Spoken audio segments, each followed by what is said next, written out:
It's productivity time. It's productivity time. It's productivity time with Upvisor And Blue Ninja.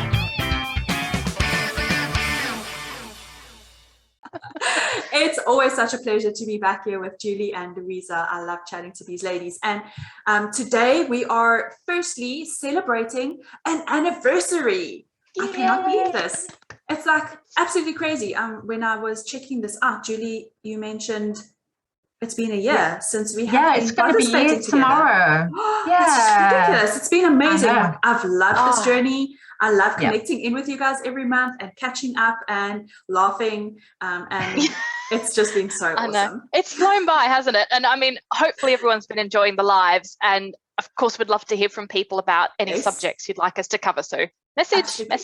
Let us know in the comments, please. That'll be great. Okay, so last month we discussed optimizing your business flow, which was an excellent #productivity subject that isn't actually just for large companies. And we were chatting about business processes, but as the CEO of your company, in order to grow, we talked about looking at the tasks that maybe you don't find so easy. Maybe it's things that you don't like doing, or maybe you don't have the expertise to do it. And those are the ones we just want to get rid of, throw money at it, outsource it, and get it to people that are able to do it quickly and competently. And now this month, we're going to be talking about making brainstorming work for you.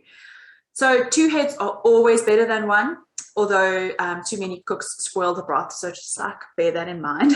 And just like running these Facebook Lives, I could just talk to you once a month, but isn't it going to be a bit more interesting to have a conversation with other business owners to get their perspective? Like, it just makes more sense, right? Otherwise you're going to get bored of me. So that's why we have these conversations. And it can be really tough to work on your own and do everything to run a business and come up with fresh ideas. And thinking about what you need to do in your business to make it work actually sometimes makes me really tired. So especially with brainstorming, coming up with those fresh ideas, it's something that takes time. It takes space, and you need an objective or a goal of what you want to achieve.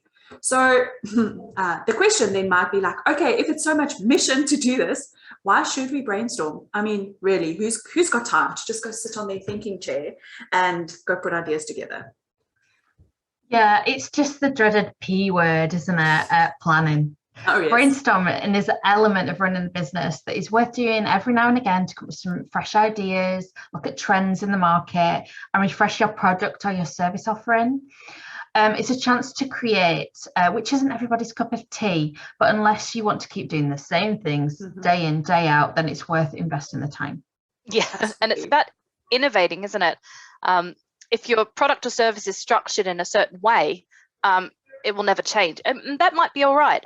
But, you'll find yourself left behind by your competitors who are coming up with new and exciting ways of servicing the customers. And you'll just be doing the same thing over and over again. So think of industry giants like Kodak and Blockbuster Video. Both had a very good run and were at the top of their respective industries, but they were not prepared for the new wave of digital technology or online streaming. Can you imagine if Blockbuster had been a major competitor to Netflix in the early days? Sure. They had enough brand loyalty to rival them, but the innovation wasn't there. Or Kodak was at the forefront. If Kodak was at the forefront of digital technology, and we were all using a Kodak digital camera for our digital needs instead of Sony, Nikon or Canon. I can't even imagine that. Like, it's so unfamiliar to me. But this idea of innovation is so important. And we've actually been talking about innovation this month at Upvisor as well. So I think it's so important for us to think about like what's happening with our competitors and what are our client needs and how can we make sure that we're keeping up with what's happening in technology, especially with technology. Now, I don't know about you guys, but I think I brainstorm probably around, sometimes it feels like every day, but I'm sure it's not that bad. Probably at least once a month, or at the most, like once a quarter, I would wait before I, just refresh my vision and make sure that I'm still up to date with what's happening. And I do this because I like to, and sometimes because I like to procrastinate. And so brainstorming is a nice way to procrastinate, getting into the nitty gritty of actually doing some work. So how about you guys? How often do you actually brainstorm? Oh, yeah, we have to build it into our planning too. At least every 6 months, we actually leave our offices. We go on site for a day, book a venue, and go through all the ideas we've collected up, and try to form them into something that can be discussed, agreed, and then planned out. It's important to change your environment because that helps the way that you think. It changes your thinking and the way that you form your ideas. That's unless something drastic happens, such as a new piece of work that's been given to us by a client without much warning or detail, such as delivering an online event. Oh gosh. Full hands. Yes, definitely. And we'll work together to discuss what we need, ask the client what they have, then fill in the gaps and come up with a proposal. That's another type of brainstorming. So not all clients are like that, but some are, and some need guidance and hand-holding to get what they need. Some people call it straw man, or you might have heard the phrase straw dolly. It's a high-level plan that sparks ideas and is molded to what they want or need. This is the brainstorming technique that creates a high-level plan. I'd probably say just to be aware that you can't be precious about these plans as well, because somebody will throw some ideas at you. You put it down on a piece of paper and they go, "Oh, I don't like that," and it's like, that's fine, but that's the evolution of brainstorming. Yeah, absolutely. And I think that the one important part, as you mentioned, Julie, is it's about getting as many ideas onto paper as possible without judgment, without criticizing. It's like as part of the next phase, right, that you will start figuring out which ones will actually work or not. So just do some brain dumping. I find like sometimes that helps to empty out my head and refocus on what matters most. Please, would you go ahead and share a little article for us about the straw man or straw dolly model, just so that our audience can also become aware of that. But maybe, share any other techniques that you have used that works well in this whole brainstorming process. I mean, a really simple one that I've used a lot in the past is stop, start, continue. Again, that's a good brainstorming if you haven't got a lot of time, but you just feel like it's all a bit of a mess at the moment. So stop. If it's not adding value, if it's a time suck and it doesn't achieve anything, just stop doing that. Start is what you like to be doing, what your competitors are doing well. This is where you can be creative and utilize some of the stop time that you've now gained. I like that. Love that. Continue as it sounds. What works well? What provides return on investment? Maybe you could do more of this. A small tweak may make big improvements. Or of course, you could look at automating time-consuming tasks. I like that. Yeah, I really like the stop, start, continue, and it doesn't only apply to brainstorming. I mean, we've been using it as part of our KPI processes as well, and giving 360 feedback. So there's a lot of different applications to this method, and I know that there are a lot of best practices that apply to brainstorming and figuring out these ideas. Are there specific ones that you guys have tried and tested that work like amazingly foolproof? Yeah, I mean, the first one I'd say is set a timer. I do this regularly during my working day to keep me focused and on. Oh, good for you. I'm so bad. Yeah. I've been talking to somebody on Instagram and they just think I'm so evil to myself, and it's just like, I've just got to concentrate. There's too many distractions. Yeah. Some people also might know it as time boxing, but it's just like, when you have the time off-site, you could just talk about everything. You could just show each other pictures that you've taken and stuff like that. And it's not work, so just do the work thing and do the fun things later. So you might need to turn off your email, your notifications, any other distractions. If you know something really needs to get done, if you keep slipping to the bottom of your to-do list. So if you're brainstorming, work out what you need to achieve, how long have you got to do the brainstorming and stick to it. There's usually 3 steps. It's idea capture, discussion and critique, and then selection. Oh, I didn't mention using sticky notes as well. Sticky notes are awesome. We've used this before when we were trying to map out sort of the way that we were going to move forward. So we were brainstorming, had a brainstorming session, got out sticky notes and started to write on them. It makes it easy to jot down ideas very simply and keep it simple, move them around and then group them together. We had a table just full of sticky notes with words on it, but once we started to look at it, we noticed patterns, so it can be used to prioritize and see when tasks or ideas are crossing over in other areas. It also drives out the terminology to ensure the terms are understood, so writing them rather than typing them can also help your creativity. Definitely, I agree with that. And collaborate. Reach out and look for collaborators, especially if you're a one-person business. You'll be surprised how many people want to join in. It'll spark ideas off each other, even if you're not in the same business. An objective person can really drill down into what you're trying to achieve, check understanding. Unless you're a very niche industry, is it understandable to the layperson? I definitely agree with that, as you said, especially if you're a one-person business.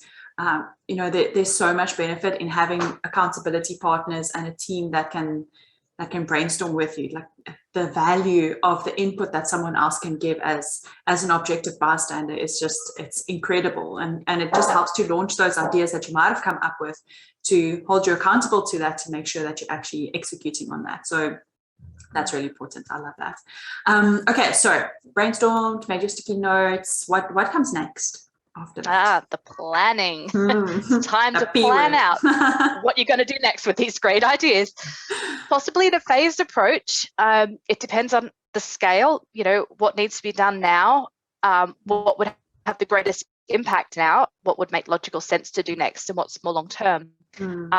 We talk a lot about having a big project and then breaking them down into manageable chunks. Your brainstorming will fit the same criteria. It might be that you need to brainstorm certain parts of that as well, and sort of broaden what you're trying to develop or to achieve. But yeah, the planning, the P word, the dreaded P word is really important in this process. You can have a book full of ideas, but until you actually execute them, they're just ideas.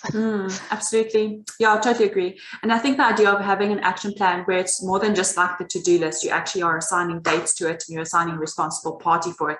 That also goes a long way to making sure you're actually executing on it.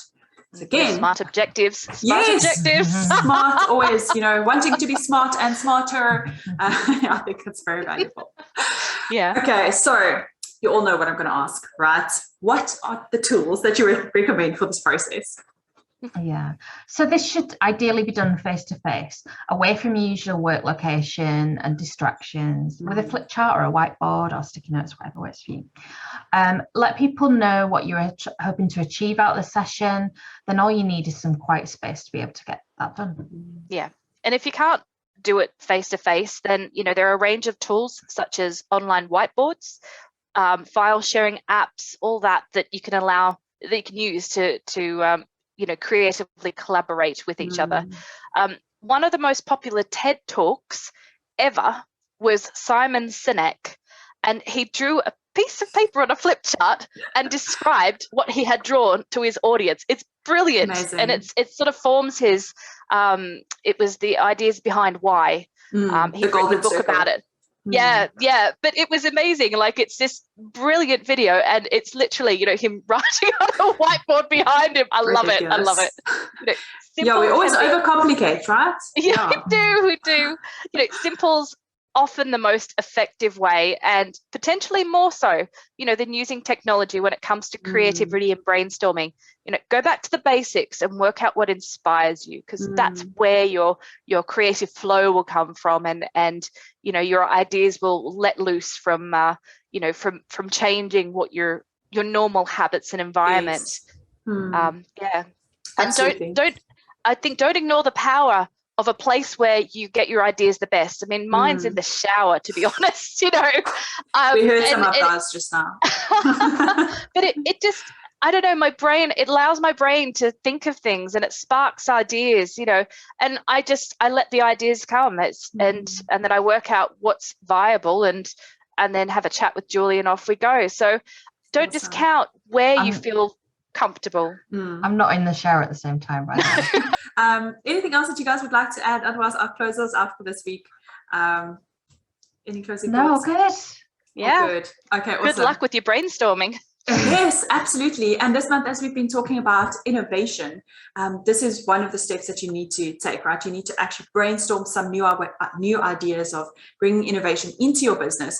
But don't just stop there. As Julie and Louisa said, make sure that you go through to the planning phase, because if you don't plan, you can't execute. And if you have a plan but don't execute on it, then obviously you're not going to move forward anyway. So you do need each of those components. So as Louisa said, all the best of luck as you are busy brainstorming and figuring out these new innovations in your business. And we will see you guys again next month as we are chatting about streamlining your business. That's a little bit of a tongue twister, but we'll see you then. Cool. Thank you very much. So until next month, #productivity. We'll see you then. Bye. See you. Bye. Bye. This podcast has been brought to you today by Upvisor and Blue Ninja. Upvisor, your strategic financial partner of choice to improve your productivity and profitability.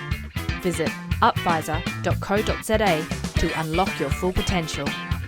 Blue Ninja, your online business management team for streamlining and improving your business functionality.